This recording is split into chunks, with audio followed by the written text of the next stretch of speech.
San Juan, La Union. Sa dami ng beses mong marinig tong lugar na to, madalas puro surfing, waves, at nightlife ang kwento.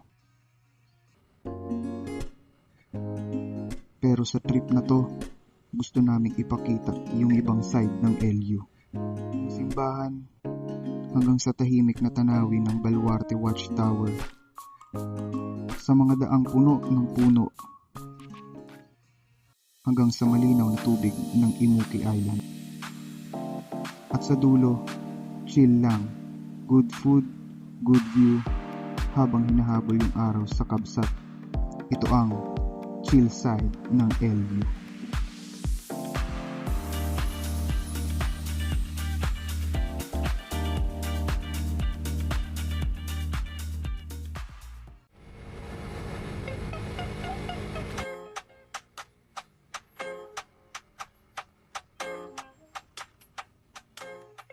Today is October 27, 2025 and it's Monday. Papunta tayo ngayon ng La Union. Punta tayo ngayon sa La Union, kasama natin sila Solo, sila May. Nauna lang kami umalis kasi may prior pa silang lakad. So dumaan pala kami kanina sa Nueva Ecija, Plaridel Bypass Road, diretso Gapan, Cabanatuan. Pagdating sa may Cabanatuan, pwedeng daanan yung CLLEX. So dumaan kami doon. Kahit pa paano, bilis yung biyahe. Sarap. Second time na namin dumaan ulit doon. Yung first time yung galing kaming Atop. Second time yun kanina. Super sarap pala talaga sa Express. Sana next time, big bike na talaga ang madala doon. Solid. After nun, dire-diretso lang ang biyahe. Sarap. Nasa loob kami ng Nueva Ecija. Pagdating ng bago mag-boundary ng Pangasinan, nagsuot namin ng reflective vest. Kasi may city ordinance nandito eh. Hindi, provincial ordinance ata yun. Hindi ako sure pero nagdadala talaga kami ng reflective vest pag dadaan ng Pangasinan kasi may huling araw. Lalo na pag night time na night. Ganun lang. So malapit-lapit na tayo sa La Union. At syempre masaya ako. Makakabalik ulit ng La Union. Ikaw ba, Love? Masaya ka ba? Of course. Dito pala kami sa Rosario, La Union. Basta excited na ako bukas. 1 hour na lang. Makakarating na rin kami. Probably mga 10 PM siguro nandun na kami. Bye-bye.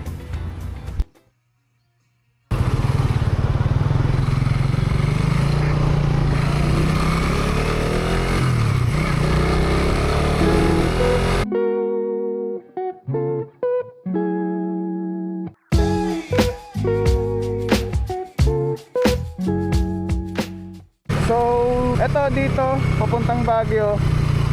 Ito dito, papunta Ilocos Norte, LU, ganyan.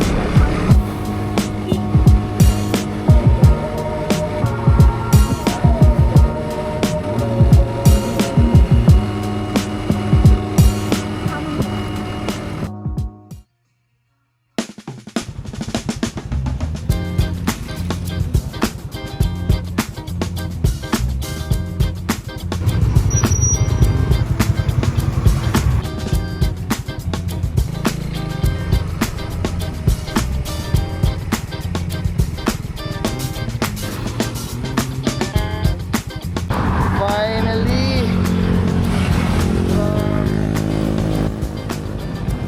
10 PM, 10:09 PM. Nandito na rin kami sa Luel. Grabe, solid ang ride. Shit! Solid ride! Grabe! So good to be back. Nandito na ulit kami sa LU. Grabe! Ang ganda ng panahon. Ganyan, ganyan.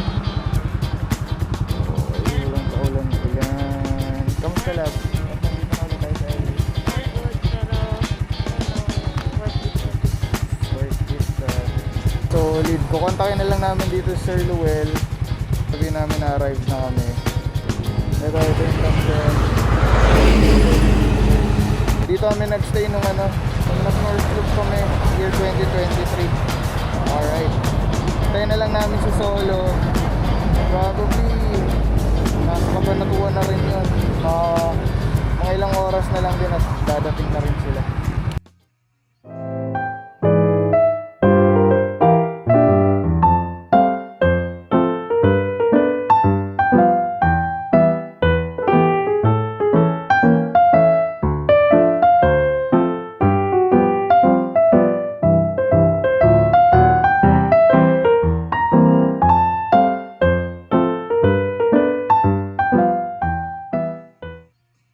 Pagkatapos ng mahabang biyahe kagabi, eto na yung unang liwanag ng LU. Ang hangin, presko. Tahimik pa ang paligid. Walang ingay ng makina, walang traffic. Di langit, dagat, at yung pakiramdam na sulit lahat ng oras sa daan. Ito na yung part ng trip na hindi mo na kailangan magmadali. Yung pwede ka lang umupo, tumingin sa alon, at sabihin, andito na tayo.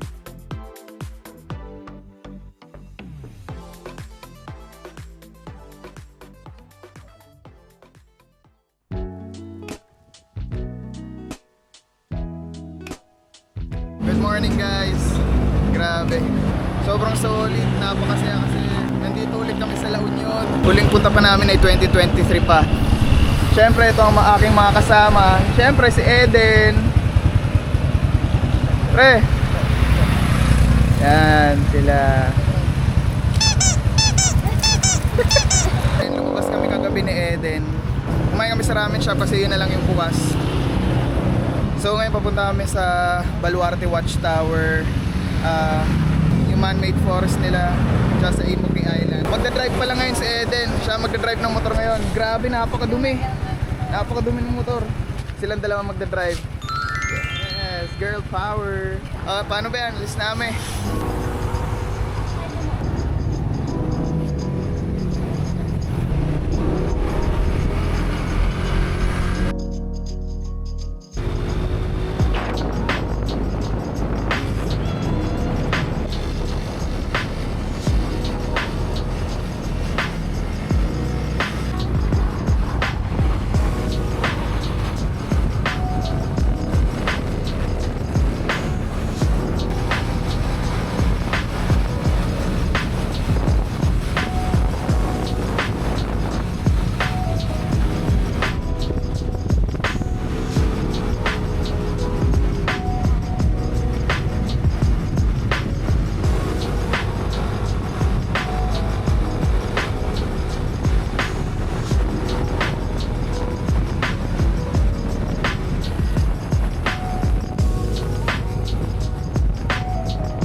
Sa bayan ng Luna, La Union, nakatayo ang isa sa pinakamatandang simbahan sa rehiyon.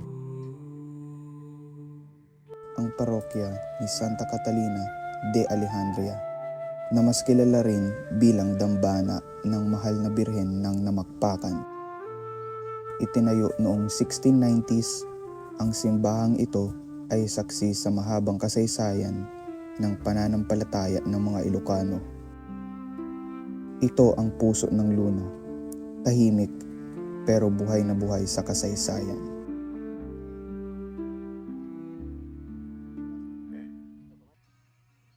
So andito na kami ngayon sa pinuntahan namin. Nakalimutan ko yung pangalan ng church na to. Pero nung 2023, nung nag-joiner kami, pinuntahan din kasi namin to bago dun sa Baluarte Watchtower. Simbahan ng Santa Catalina Ayun, de simbahan. Alejandria. Copy that. Pre, kasi salamat dito pre oh. Simbahan ng Anong phone mo, sir? Sir, vlogger ka, sir. di ko naman pinapress yung tatlong camera. Um, Malaki siya. Siguro mga iPhone 16 Pro Max fully paid. Yabang. Mayabang. Ano pakiramdam nandito sa La Union, pre? Masaya pre kasi alam mo yun yung may mga friends ako diyan sa sa Manila, sa Makati. Okay, Ganitong okay. oras ano oras ba? 9 nasa kasagsagan pa sila ng mga crime eh. Crime? OMG. Interview sila ngayon. Punta namin ngayon Baluarte Watchtower. Tara na, pre, no? 5 minuto lang mula sa simbahan, makikita mo na ang matandang tore na minsang nagbantay sa mga baybayin ng Luna. Ang Luna Baluarte Watchtower. Isang matandang tore na itinayo noong panahon ng mga Kastila. Dito nagbabantay noon ng mga sundalo laban sa mga pirata at mananakop. Ngayon, tahimik na itong nakamasid sa dagat. Paalala ng tibay at kasaysayan ng mga Tagaluna.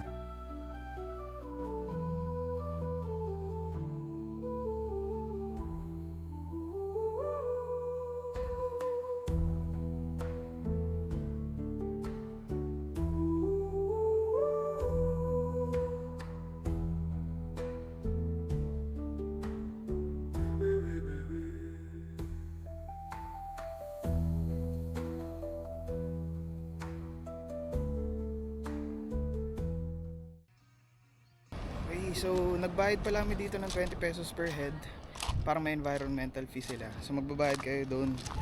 Doon banda. Doon, basta doon banda, doon pa. 20 pesos lang naman yon, environmental fee.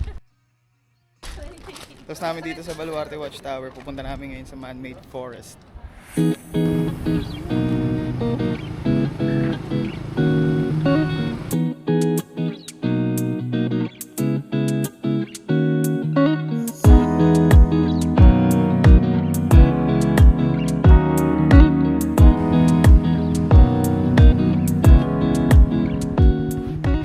So andito na tayo sa man-made forest. Ang Almeida Man-Made Forest ay isa sa mga natatagong ganda ng La Union. Matatagpuan ito sa kahabaan ng Baknotan, Luna, Balawan Road.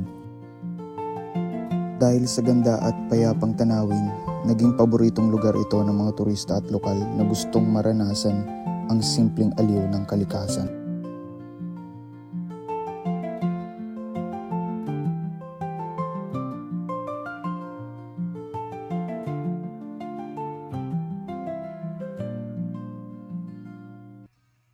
Andito tayo sa man-made forest. So along the highway lang siya.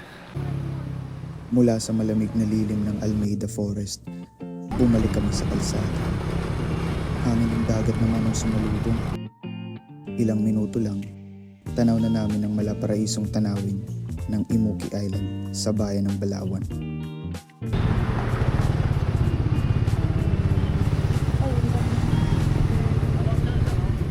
Sige po.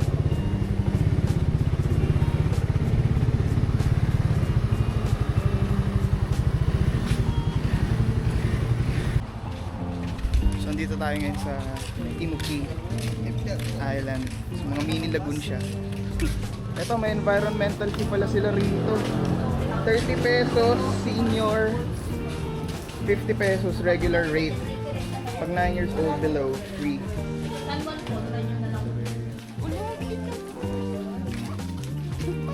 Small.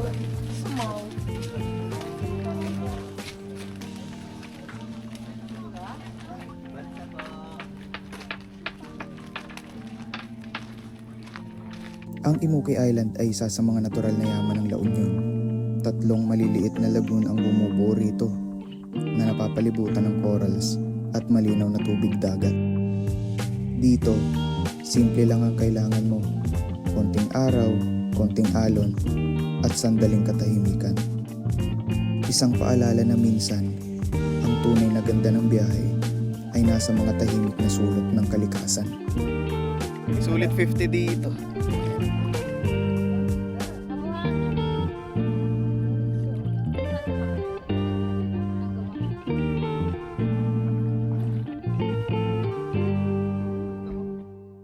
Hoy, kakatapos lang namin maligo. Lalabas na kami para kumain.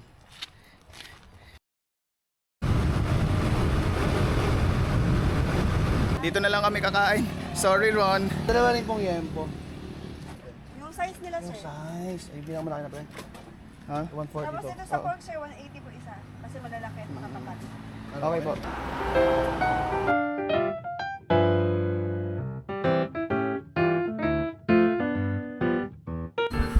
Grabe, napakasarap. Ito. So, grabe naman yan. Kalat pero ubos. Solid. Try nyo dito sa San Nervous Egg. Sobrang solid ng pagkain nila. Tapos pwede nyong i-recommend din sa ibang yung mga tropa. Sarap. Grabe. Ah nga pala, yung kinuha pala namin yung malalaking chicken, pati yung yem. So, super solid dito. Oo. Ate, maraming salamat po. Thank you po. Sarap ng pagkain rito. Solid, buti huminto kami. Kasi na tayo, dilipat ko tayo. Dito kayo kakain. Yan, Anli Rice sa Sabaw. Anli Rice, Anli Sabaw. Inasal ni Minerva sa LU.